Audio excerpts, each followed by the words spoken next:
Bab 67.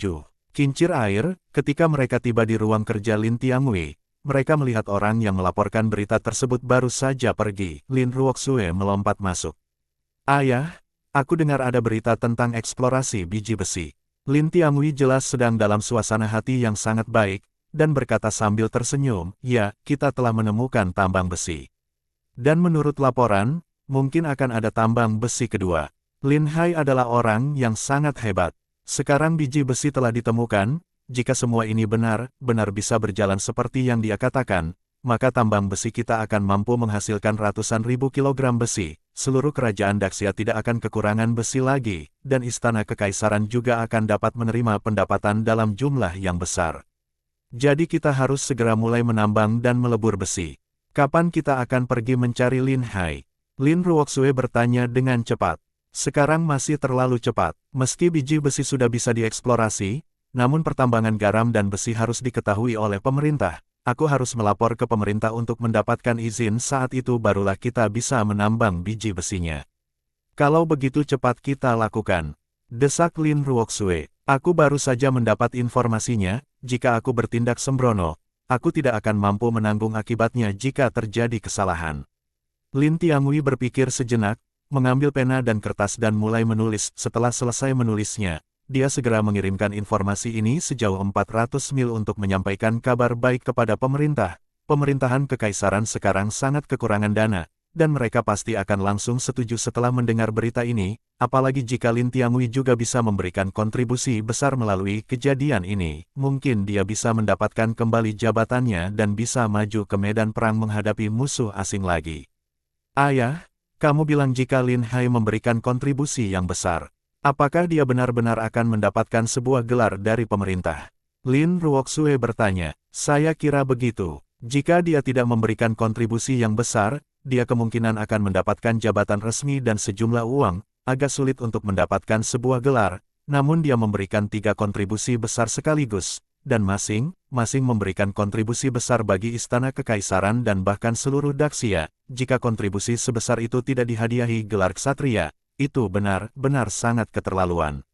Kata Lin Tiangui. Selain itu, Lin Tiangui telah memutuskan bahwa talenta seperti itu harus direkrut untuk pemerintah, tapi Lin Hai hanya menginginkan gelar itu, meski kali ini jika dia tidak diberi gelar, ketika Lin Tiangui mendapatkan kembali kekuatan militernya, dia akan mengajukan petisi ke pemerintah untuk mendapatkan gelar untuk Lin Hai. Lin Ruoxue sangat senang setelah mendapat konfirmasi ini. Dia tidak tahu kenapa, tapi setiap kali dia memikirkan kemampuan Lin Hai, sosoknya selalu terlintas di pikirannya. Dia selalu berpikir bahwa suatu hari dia akan bertemu Lin Hai mengobrol dengannya.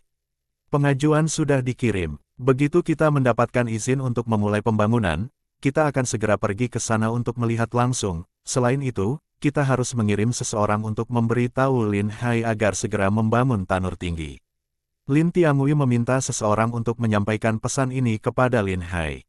Bagaimanapun, ketika dekret kekaisaran tiba, ayahnya pasti akan pergi dan memeriksanya secara langsung. Tunggu saja sampai waktunya tiba. 000 Lin Hai sedang melakukan bekerja ketika dia bertemu dengan orang yang dikirim oleh Lin Tiangui. Bawahan yang mengikuti Lin Tiangui juga tahu bahwa Lin Hai memiliki masa depan yang cerah. Dia melihat Lin Tiangui sangat menghargainya. Cepat atau lambat, dia pasti akan mendapatkan sebuah gelar setelah memberikan kontribusi besar. Sikap mereka juga sangat hormat kepada Lin Hai.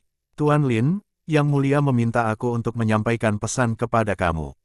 Pengajuan izin pertambangan telah dikirim. Begitu dekret kekaisaran tiba, kita bisa langsung mulai melebur besi. Sekarang kamu boleh mulai membangun tungku untuk peleburan besi. Kamu boleh meminta bahan dan uang apapun yang dibutuhkan, dan nanti kami akan mengirimkan kepada kamu. Aku mengerti. Biaya membangun tanur tiup tidak terlalu mahal. 1000 tael perak sudah cukup, kata Lin Hai. Aku mengerti. Saya akan menyampaikan hal ini kepada Yang Mulia segera dan mengirimkan uang itu kepada kamu. Lin Hai mengangguk. Desa ini telah mengumpulkan ratusan pekerja-pekerja muda dan kuat. Kecepatan membangun rumah meningkat pesat. Banyak penduduk desa yang langsung pindah setelah rumah mereka selesai dibangun. Lin Hai mengumpulkan orang-orang dan meminta mereka untuk membantu membangun tanur tinggi. Pada saat yang sama, cetak biru telah dibuat. Setelah membangun tanur sembur, palu tempa juga harus dibuat. Besi yang sudah dimurnikan dipanaskan lalu dipalu dengan palu tempa, untuk membuang semua kotoran. Hal ini dapat menghemat banyak tenaga dan besi tempa akan menjadi besi yang bagus, ditambah dengan beberapa metode pemanasan karburasi. Kekerasan besi akan meningkat pesat, kemudian mereka bisa membuat anak panah yang bisa menembus baju besi, bahkan mereka juga bisa membuat baju besi yang kokoh. Dengan hal seperti ini, mereka bisa dengan mudah membangun pasukan baju besi. Saat menghadapi pasukan musuh, mereka tidak akan kesusahan. Untuk memfasilitasi konstruksi, Lin Hai menempatkan tanur sembur di tepi sungai. Dia mencari tempat dengan yang lebih rendah. Mereka juga secara khusus membangun pintu air di atasnya agar aliran air bisa diarahkan pada saat itu. Air dapat dialirkan ke kincir air, yang selanjutnya akan menggerakkan roda gigi transmisi untuk menyalurkan tenaga ke palu tempa. Setelah perhitungan yang cermat, Lin Hai mulai merancang setiap tempat. Kayu yang dibutuhkan sangat banyak. Kayu itu harus cukup keras dan memiliki tingkat ketangguhan yang tinggi. Jika kualitas kayunya buruk, maka akan rusak dalam waktu yang singkat, biaya penggantian akan sangat tinggi. Lin Hai berencana menggunakannya untuk jangka panjang, hingga produksi besi bisa mencapai tingkat yang tinggi. Ini akan memakan waktu yang cukup lama. Gaji untuk membangun tanur sembur lumayan tinggi, sehingga banyak warga desa yang berkumpul untuk membantu. Lin Hai secara khusus memberitahu mereka bahwa meskipun mereka sudah punya uang, mereka tidak boleh duduk diam dan tidak bekerja. Di saat warga desa mempunyai waktu luang, mereka akan melakukan berbagai kebiasaan buruk. Mereka makan, minum dan senang atau berkumpul untuk berjudi. Jadi Lin Hai menyuruh mereka untuk terus bekerja dan mendapatkan uang seperti biasanya. Jika setiap hari sibuk, maka tidak akan ada seorang pun yang mengembangkan kebiasaan buruknya. Tungku sembur dibangun dengan sangat cepat dan dapat diselesaikan sepenuhnya hanya dalam waktu 10 hari. Setelah Lin Hai mendesain gambarnya, dia membawa Qiao Cher ke rumah ayah mertuanya. Dia telah membeli lahan dan menjadi pemilik tanah yang terkenal. Melihat Lin Hai, dia langsung menyapanya dengan hangat. "Aku datang ke sini untuk merepotkanmu," Lin Hai berkata sambil tersenyum. "Kita semua adalah keluarga, tidak ada masalah sama sekali. Katakan saja padaku jika kamu punya masalah." Zhou Tizu berkata dengan cepat. Lin Hai mengeluarkan gambar yang dia bikin. "Aku ingin membuat kincir air yang besar, dan juga beberapa bagian transmisinya. Aku harus menggunakan kayu yang terbaik. Kira berapa lama waktu pembuatannya?"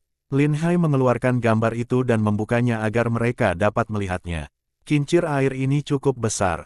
Kalau kamu meminta kami berdua membangunkannya untuk Anda, mungkin akan memakan waktu 3 hingga 5 bulan. Tidak, 3-5 bulan itu terlalu lama. Kalau bisa selesaikan dalam waktu 1 bulan saja. Tidak masalah jika kalian tidak memiliki cukup tenaga kerja. Kita bisa mencari pekerja yang lebih terampil. Selama pekerjaannya bagus, aku akan membayar gajinya 2 kali lipat," kata Lin Hai. Bab 68. Hei Erba, selama punya uang, tidak akan ada masalah untuk membangun kincir air ini. Tapi apa gunanya mengeluarkan banyak uang untuk hal ini? Zhou Tizu bertanya dengan kebingungan. "Benda ini digunakan untuk pembuatan besi.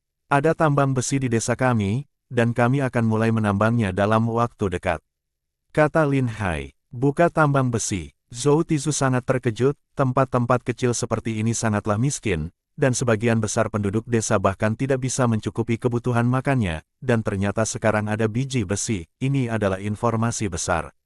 Seingatku tambang besi itu dijalankan oleh pemerintah. Kamu tidak boleh main-main. Zhou Tizu langsung mengingatkan Lin Hai, jika pemerintah mengetahui adanya penambangan ilegal, hal tersebut merupakan kejahatan berat yang dapat dihukum mati. Jangan khawatir, saya hanya membantu. Penambangannya dilakukan oleh pemerintah. Tetapi ini adalah kabar baik bagi masyarakat di seluruh wilayah. Penambangan ini membutuhkan banyak tenaga kerja, dan setiap orang bisa menghasilkan uang. Selama mereka bekerja, mereka tidak perlu khawatir tentang kebutuhan makanan lagi.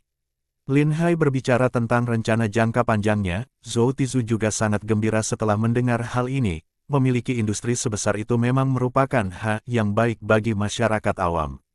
"Kamu benar telah melakukan hal yang baik untuk penduduk desa. Kamu harus mempekerjakan lebih banyak orang dari lingkungan kita." Zhou Tizu mengingatkan Lin Hai. "Oke, aku sudah mengingat semuanya. Aku jamin semua pekerja akan diambil dari desa terdekat."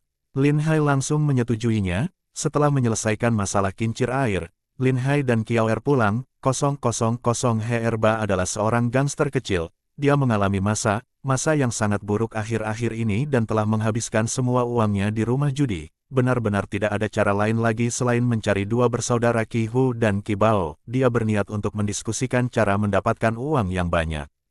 Namun setelah menunggu lama, dia tidak melihat kedua bersaudara itu. Dia benar-benar tidak menyangka harus pergi ke desa untuk menemui mereka secara langsung. Dia ingin bertanya apakah mereka telah menghasilkan banyak uang karena mereka sudah lama tidak pergi ke rumah judi. Dia sangat terkejut saat pertama kali tiba di desa tersebut. Dia sudah pernah ke desa ini sebelumnya, tapi pemandangan saat ini membuatnya berpikir dia telah mengambil jalan yang salah. Banyak rumah baru yang dibangun di desa. Sejak kapan desa ini menjadi begitu kaya? Dia berjalan ke desa dan bertanya kepada seorang warga desa. Baru pada saat itulah dia menyadari bahwa dia tidak mengambil jalan yang salah. Ia juga menanyakan di mana kedua bersaudara Qi Hu dan Qi Bao tinggal. Penduduk desa mengetahui bahwa orang ini adalah kenalan dari dua bersaudara Qi Hu. Mereka langsung waspada. Mereka pergi dari desa dan sudah lama tidak kembali. Kamu ingin bertemu mereka untuk apa? Kami bersaudara dan sudah lama tidak bertemu. Kalau begitu, kita tidak bisa berbuat apa-apa. Mereka tidak ada di desa. Herba sangat kebingungan. Kemana mereka pergi jika tidak ada di rumah? Bagaimana dia bisa tahu bahwa seluruh desa telah mencapai kesepakatan tentang masalah dua bersaudara Qi Hu dan Qi Bao? Tidak peduli siapapun yang bertanya, mereka pasti menjawab mereka keluar dan belum kembali. Lagi pula kedua bersaudara ini sangat dibenci oleh semua warga desa dan sering berkeliaran di luar, jadi wajar saja kalau mereka tidak kembali ke desa. Bahkan jika pemerintah menyelidiki hal ini, penduduk desa akan bersikeras bahwa mereka tidak pernah melihat mereka, tidak dapat menemukan petunjuk apapun, tak seorang pun kecuali para pemburu yang mengetahui bahwa kedua bersaudara itu telah lama meninggal. Terlebih lagi, semua penduduk desa sangat berharap kedua bersaudara itu tidak akan pernah kembali, meski sudah lama tidak bertemu, tidak ada yang peduli dengan keberadaan mereka. Herba berjalan berkeliling dan secara diam kembali ke desa. Dia menemukan kediaman Qi Hu. Dia melihat rumah tersebut memang sudah lama tidak berpenghuni, tertutup debu bahkan sarang laba-laba ada di mana-mana. Dia terlihat sangat kebingungan. Rumah kedua bersaudara itu ada di sini, kemana lagi mereka bisa pergi saat ini? Mungkinkah mereka telah menyinggung seseorang? Herba berkata pada dirinya sendiri, semakin janggal, semakin dia ingin menyelidiki masalah ini secara jelas. Ada banyak orang yang bekerja di desa sekarang, dan mereka mungkin mengira Herba adalah buruh upahan. Dia berjalan mengelilingi desa dengan sikap santai. Dia semakin ketakutan. Semua warga desa menjadi kaya, dan banyak dari mereka yang mengambil selir. Di era ini, hanya keluarga kaya yang berani mengambil selir. Tak terbayangkan jika semua orang di suatu desa mempunyai selir. Setelah melihat lebih jauh, Herba menemukan bahwa ada dua tempat pembakaran batu bata di desa. Setiap keluarga di desa memiliki beberapa ekor kuda, dan mereka dapat menghasilkan banyak uang hanya dengan menarik batu bata ke tempat pembakaran batu bata. Namun tidak mungkin menghasilkan uang sebanyak itu hanya dengan membuat batu bata. Herba segera menemukan alasannya. Dia berlari menyusuri jalur ban kereta kuda menuju Gunung Utara dan menemukan banyak pohon yang telah ditebang. Hal ini sangat mengejutkannya. Hei, aku sangat bingung bagaimana sebuah desa bisa menghasilkan begitu banyak uang dengan membuat batu bata. Sekarang aku sudah menemukan alasan sesungguhnya. Mereka bahkan berani mencuri kayu dari pegunungan untuk menjalankan bisnis batu batanya. Jika pihak berwenang mengetahui hal ini, mereka pasti akan ditangkap semua. Jika aku melaporkan hal ini, aku pasti akan mendapat uang hadiah yang besar. Herba berbicara pada dirinya sendiri dengan penuh semangat. Dia sedang berpikir untuk memeras sejumlah uang dari penduduk desa. Mungkin dia bisa menghasilkan lebih banyak uang, namun setelah memikirkannya berulang kali, Herba merasa bahwa para pemburu di desa ini tidak akan mudah untuk dihadapi, karena dia melihat setiap pemburu membawa busur dan anak panah serta pisau belati di pinggangnya. Jika ada yang berani memeras mereka, dia mungkin akan langsung dibunuh. Di desa kecil seperti ini, tidak ada yang akan tahu jika ada yang meninggal, apalagi bagi seorang gangster seperti dia yang tidak ada pekerjaan, tidak akan ada yang datang mencarinya meski dia menghilang. Dia pikir akan lebih aman untuk melapor kejadian ini ke pemerintah daerah. Setelah mempertimbangkan dengan cermat, dia bergegas ke pemerintah daerah secepat mungkin. Setelah mendengar kejadian ini, para pejabat daerah tidak berani bertindak sendiri. Dia segera melaporkan masalah tersebut kepada hakim daerah. Setelah hakim daerah Zhang Xuelong mendengar lokasi desa tersebut, dia sangat tercengang. Bukankah tempat yang kamu bicarakan adalah desa tempat tinggal pahlawan pemburu harimau, Lin Hai? Ya, aku juga sangat terkejut ketika mendengar hal ini. Aku tidak menyangka mereka akan begitu berani dan sembrono setelah menerima begitu banyak hadiah. Beraninya mereka menebang pohon tanpa izin dan menggunakan kayunya untuk pembakaran batu bata. Kata seorang juru sita, ini sangat keterlaluan. Masalah ini harus ditangani dengan serius. Aku akan pergi, menemui orang yang melaporkan hal ini. Ketika mereka sampai di lobi, Zhang Xuelong bertanya dengan hati-hati. He Erba menceritakan secara rinci semua yang telah dilihatnya. Zhang Xuelong juga tahu bahwa masalah ini tidak bisa dibiarkan begitu saja. Mencuri properti pemerintah harus ditangani dengan tegas. Dia langsung memanggil kapten polisi dan meminta mereka untuk menangkap Lin Hai dan pemburu lainnya. Tuan Hakim Daerah, apakah laporan saya ini merupakan pencapaian yang luar biasa? Berapa banyak perak yang akan kau berikan kepada aku kali ini? He Erba menggosok tangannya dan berkata dengan cepat, dia tidak punya uang dan dia sudah kelaparan karena menahan lapar dari pagi. Dia berpikir bahwa akan diberi hadiah 100 atau 80 tael perak, itu sudah sangat cukup baginya untuk sementara waktu. Bab 69, tangkap saya. Tidak mungkin, wajah Zhang Xuelong terlihat sangat kesal. Sekarang, kami hanya mendengarkan cerita sepihak dari kamu saja. Kami harus membawa mereka semua ke pemerintah daerah untuk diinterogasi terlebih dahulu. Kami akan memberi imbalan kepada kamu jika kami sudah memastikan bahwa apa yang kamu laporkan itu benar. Kalau begitu aku akan pergi bersamamu untuk menangkap orang itu. Aku tahu jalannya dan bisa menuntunmu. He Erba berkata dengan penuh semangat. Zhang Xuelong mengangguk dan menganggap ini ide yang bagus. Ada seseorang yang memimpin perjalanan akan menghemat banyak waktu. Baiklah. Kalau begitu kamu yang akan memimpin jalan. Kami pasti akan memberimu hadiah yang sepadan setelah kami menangkap orang itu. He Erba sangat senang. Sekarang dia bisa menghasilkan banyak uang tanpa usaha apapun. Dia membawa petugas penegak hukum untuk menangkap orang, karena orang yang akan mereka tangkap kali ini adalah pemburu dan jumlahnya cukup banyak. 20 orang aparat penegak hukum diberangkatkan sekaligus. Sedangkan di desa, Lin Hai mengarahkan para penduduk desa untuk membangun tanur tinggi untuk peleburan besi. Sebagian air sungai juga perlu dibendung agar pondasi rangka kincir air dapat digali. Penempatan kincir air ini merupakan proyek yang besar, dibutuhkan banyak tenaga kerja. Liu Ergo berlari dengan panik. Lin Hai, sesuatu yang buruk telah terjadi. Pihak pemerintah ke sini untuk menangkap kita. Mereka bilang kita telah mencuri pohon, aku tidak tahu bagaimana mereka bisa mengetahuinya. Jangan panik. Bicaralah pelan-pelan, kata Lin Hai. Kurang lebih 20 orang aparat penegak hukum datang, dan mereka pergi ke Beishan untuk memeriksa keadaan. Semua aktivitas penebangan kayu kita akan terungkap, jangan khawatir, aku akan mengurusnya. Lin Hai menghentikan pekerjaannya. Aku akan ikut denganmu juga. Kami tidak akan membiarkan mereka membawamu pergi. Wang Dayong segera berkata, jangan gugup, ini hanya masalah kecil. Tunggu saja dan lihat bagaimana cara aku menanganinya. Lin Hai tidak terlihat khawatir sama sekali, dia malah tersenyum. Jika sebelumnya, hal ini akan sedikit merepotkan, tapi sekarang, dia tidak hanya kaya, dia juga mengenal seorang raja. Tidak mungkin Lin Tiangui akan membiarkan dirinya ditangkap, tidak peduli betapa beraninya seorang hakim daerah. Dia tidak akan berani menyinggung seorang raja. Lin Hai memimpin anak buahnya pulang ke desa dan melihat para penegak hukum sudah menunggu di halaman. Qiaoer sangat ketakutan, melihat Lin Hai datang, dia bergegas mendekat. Suamiku, para penegak hukum ini bilang mereka akan menangkapmu. Saat dia mengatakan ini, dia sangat ketakutan hingga menangis. Jangan takut, tidak apa-apa. Lin Hai memeluk Qiaoer dan berkata dengan santai, setelah membunuh serigala dan harimau untuk mengambil imbalan, Lin Hai sudah akrab dengan para pejabat pemerintah ini. Tuan Lin, kami menerima keluhan dari seseorang bahwa kalian telah menebang pohon-pohon di gunung untuk membuka tempat pembakaran dan pembuatan batu bata. Kami telah memeriksa gunung tersebut dan melihat kondisinya memang benar, ikutlah dengan kami ke kantor pemerintah. Kita semua sudah saling kenal, jadi kami tidak akan memborgol kamu, aku harap kamu tidak akan melarikan diri. Ketua penegak hukum itu berbicara kepada Lin Hai. Haha, aku tidak melakukan sesuatu yang ilegal, kenapa aku harus kabur? Lin Hai berkata sambil tertawa lebar. Kamu telah menebang pepohonan di hutan tanpa izin.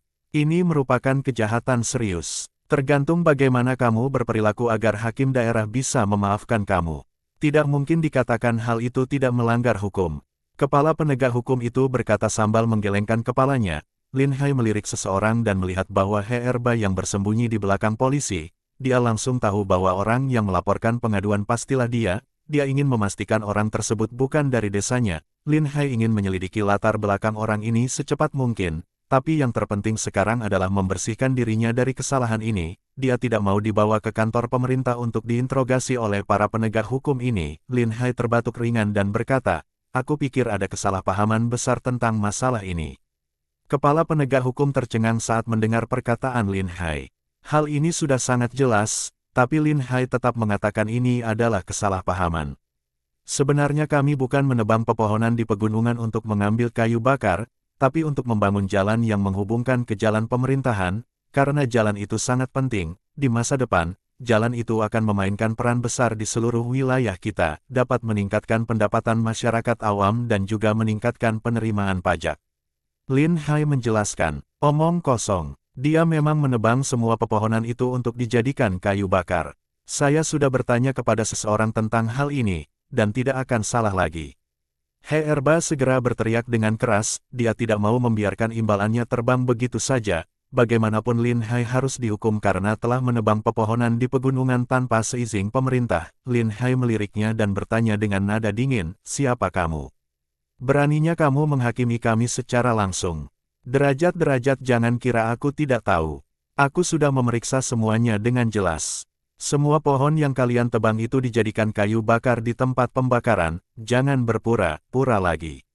Lin Hai terlalu malas untuk meladeninya dan berbalik menghadap kepala penegak hukum. Dia mengepalkan tinjunya dan berkata, "Silakan pulang dan beritahu hakim daerah bahwa saya tidak pernah berpikir untuk mengambil keuntungan dari hal ini. Alasan mengapa jalan itu dibangun akan membawa manfaat yang sangat besar bagi masyarakat di seluruh wilayah kita.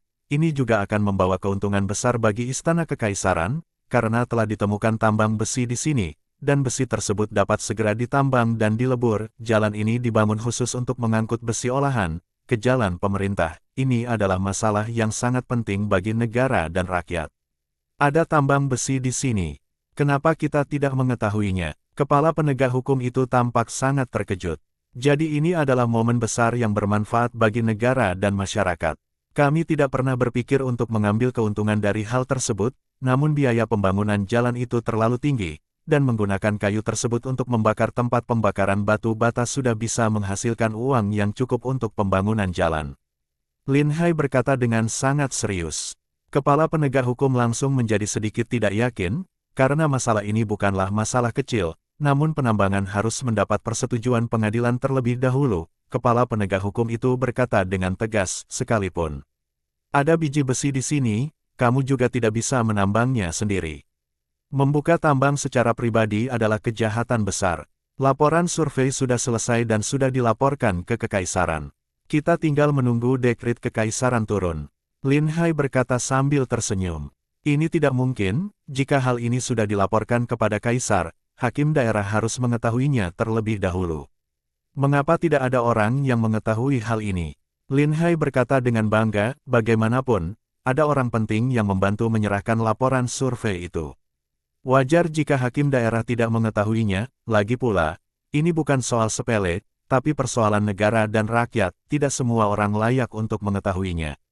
Mendengar hal itu, kepala penegak hukum itu semakin bingung harus berbuat apa. Mereka sudah mendapatkan bukti penebangan pohon. Orang ini harusnya sudah ditangkap, namun tiba-tiba muncul isu pertambangan besi.